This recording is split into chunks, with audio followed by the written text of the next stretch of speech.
Herkese merhaba. Bugün badem kabuğu nasıl soyulur ve file badem nasıl yapılır bunu öğreneceğiz.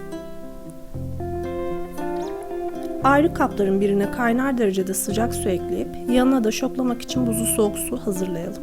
Ve kullanmak istediğimiz miktarda bademi önce kaynar suya alıp 20-25 dakika kadar bekletelim.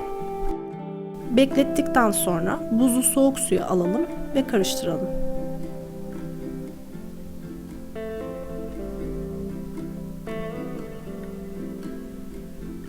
Daha sonra rahatlıkla bademleri kabuğundan ayırabilirsiniz. Tek elinizle dahi bu işlemi yapabilirsiniz. Kolayca soyulduğunu göreceksiniz.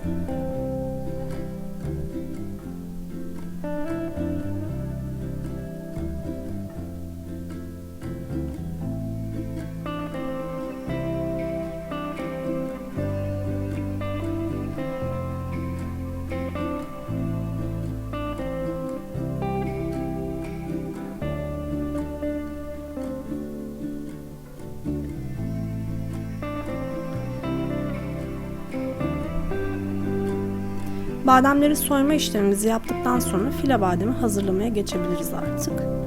Bunun için bademlerin üzerine hafif geçecek miktarda süt ekleyelim ve en az 2-3 saat kadar bademleri sütle bekletelim.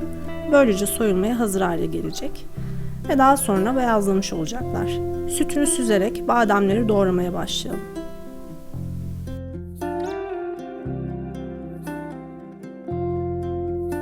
Bademlerin geniş kısmından dikine olacak şekilde doğramaya başlayalım gördüğünüz gibi.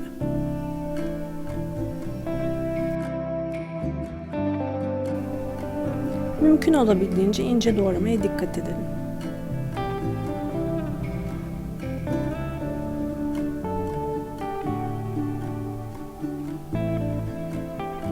Ve bu şekilde file bademleri kullanıma hazır hale getirmiş olduk. Umarım sizin için faydalı olmuştur. Videoyu beğenip kanalıma abone olmayı unutmayın lütfen. Hoşça kalın.